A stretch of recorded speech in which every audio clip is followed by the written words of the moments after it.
This Torah class is brought to you by TorahAnytime.com. Getyor, Agitin Kvittel.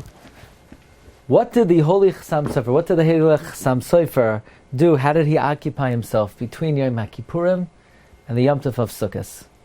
It's brought down in Sefer Minhagei Chasam Sofer of Rabbi Kiva Sofer, not to be confused with Minhagei Baal HaChasam Sofer of Rabbi Yoshalev Shilal.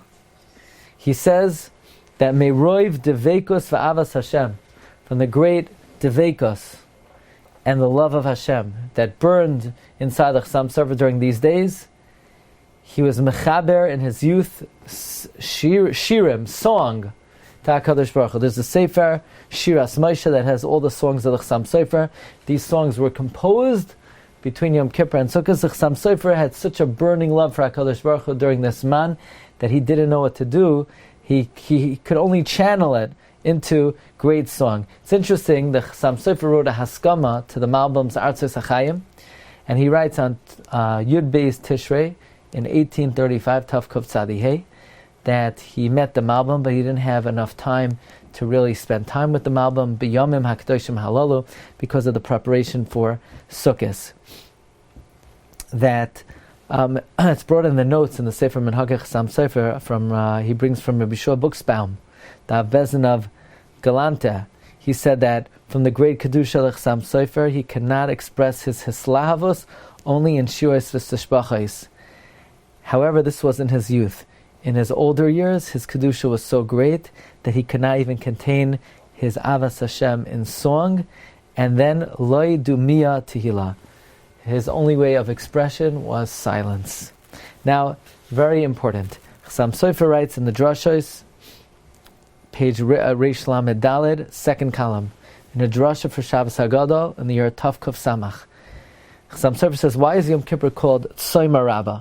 He says, every mitzvah that you occupy yourself in protects and it lasts the whole day. Begeder Baruch Hashem Yom Yom. But when the day is over, the effect of the mitzvah has passed. However, the kapara of Yom Kippur is nimshach for 4 days, because as we know, the first day of Sukkos is called Rishon Cheshbon Avonos. Now, I want to point out there seems to be a difference between the Gra and the Chasam Sofer. The Gra we just mentioned in the Shiur holds that the days of Sukkos themselves are like Yom HaKippurim, that the days themselves have a certain element of kapara to them. And that's why the first day of Sukkos is Rishon Cheshbon Avonos. However, the Chasam Sofer says that it's Yom Kippur, it's the kapara of Yom Kippur is nimshach for those 4 days. That's why the first day of Sukkos is called Rishon Cheshbon Avonos. Therefore, Yom Kippur is like a Yom Arichta. It continues to the first day of Sukkos, and that's why it's called Tzoyma Rabbah. So the Gra learns that the days themselves have kapara capacity, and the Chasam Sofer says it's the kapara of Yom Kippur that's nimshach until the Yom Tif of Sukkos. So either way, these days are still loaded, according to the Gra, with inherent capacity of kapara. According to Chasam Sofer, the kapara of Yom Kippur is nimshach through them. Wishing everyone a Gemar Tov, a Gitin Kvittel, and a Gutiyar. You've just experienced another Torah class brought to you by TorahAnytime.com.